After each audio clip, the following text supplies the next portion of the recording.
A reading from the book of the prophet Isaiah. The Lord was pleased to crush him in infirmity.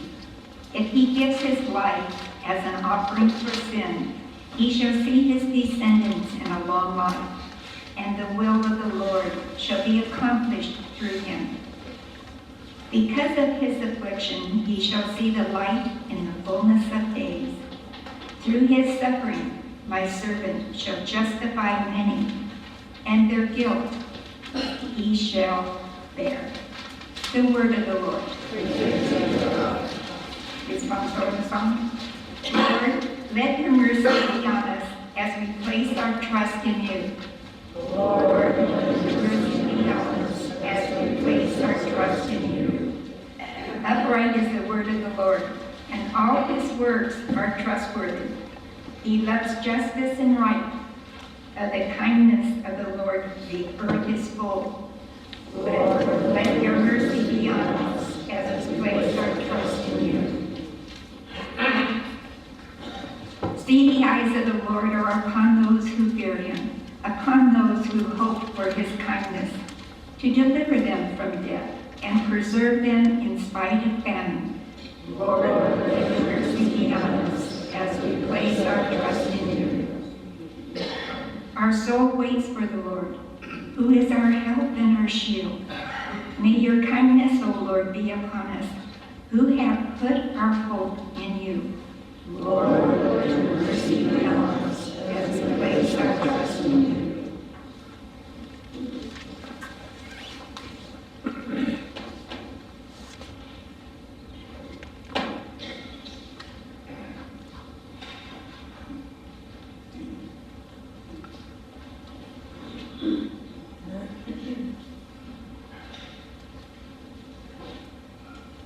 Second reading, letter to the Hebrews.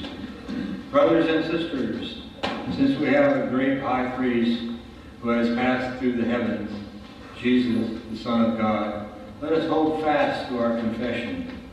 For we do not have a high priest who is unable to sympathize with our weaknesses, but one who has similarly been tested in every way, yet without sin.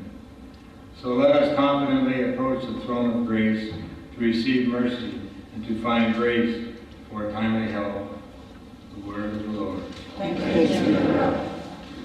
Hallelujah, hallelujah, hallelujah.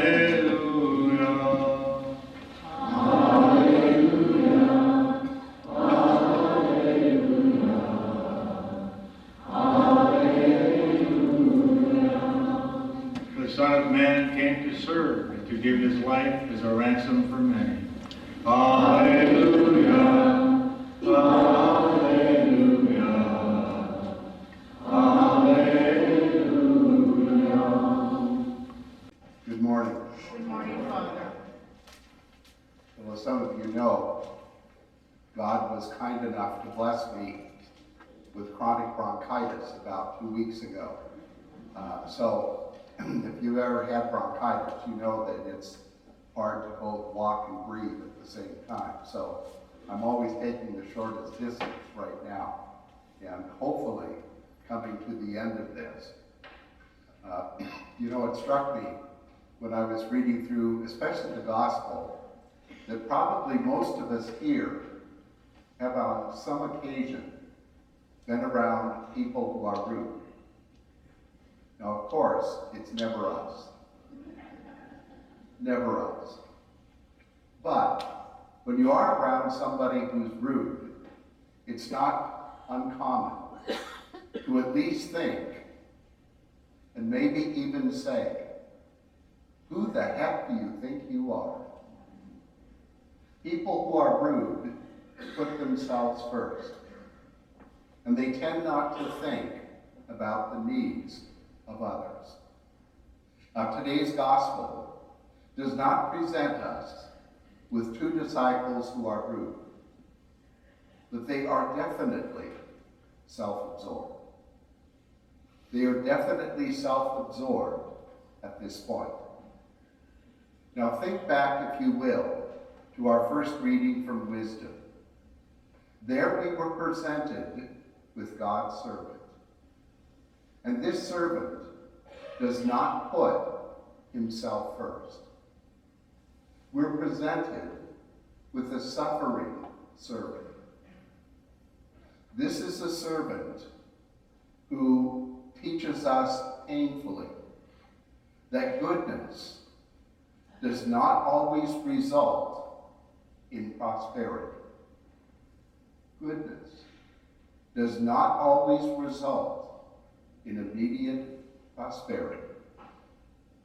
Instead, we're told this servant was crushed by infirmity. This servant makes clear God's willingness to deal patiently with humankind. And this servant makes clear God's willingness to extend forgiveness without retribution. Now, when we get to the gospel, Jesus is dealing with misunderstanding on the part of his disciples. Not just two of them, but all of them. In order to appreciate today's gospel, we need to be aware that the verses immediately preceding today's gospel from Mark are Jesus telling his disciples for the third and final time that he, the Son of Man, must go to Jerusalem, where he will be rejected, handed over, suffer grievously, be killed, and raised up on the third day. Now that's the backdrop for today's gospel teaching. We hear today two disciples, James and John, approach Jesus and ask that they be allowed to sit, one at his right and the other at his left. Now, as the gospel unfolds, it becomes clear they're not that far off the mark from all the other disciples as well. All of Jesus' disciples have developed this hearing impediment when he tries to explain his mission to them. And they are blissfully blind to the consequences that might lay before them. We're told in today's gospel, when the other 10 heard about their request, they were indignant with the two disciples. Indignant. That means they were mad. They were probably upset that they hadn't thought to ask first. Jesus is dealing with disciples who are Olympic champions when it comes to denial and misunderstanding. Despite the many times Jesus has told them that the first shall be last, and he would suffer grievously, they refused to surrender their expectations over what he was as the Messiah, and especially their deep conviction in the immediate political victory that would be theirs through him. Now, for his part today, Jesus is patient and he's polite as he gives a corrective teaching to his disciples. And he says to them, in effect, I know this is what you want. In fact, this is what everyone wants. But it is not to be that way among you. It is not to be that way among you. And then he goes on and tells them, when it comes to leadership, leadership will always be marked by service, not status. And if power is to be involved, it will always be the power of service.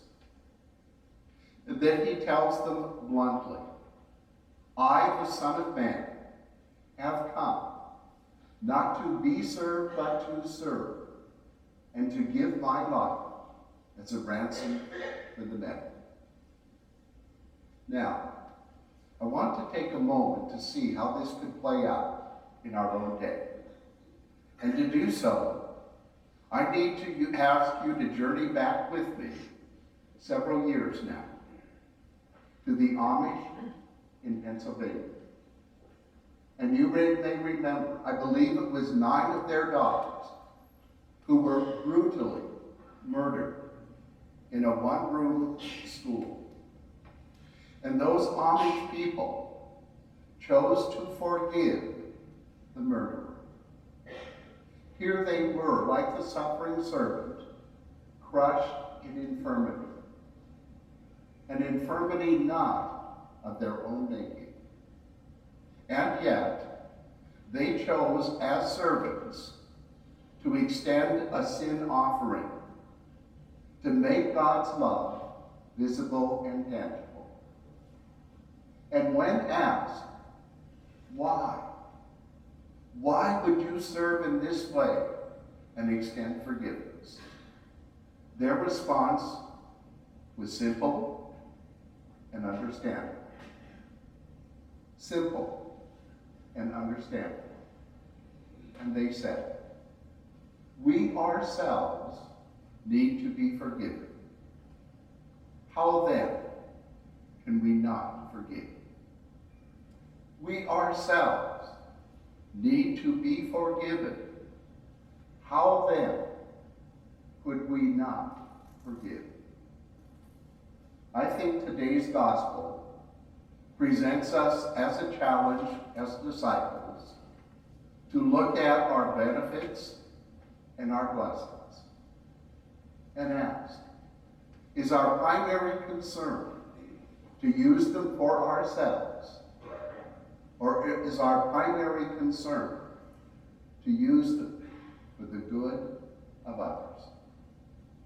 This is not an easy lesson to learn, but it can be learned. It can be learned, but only if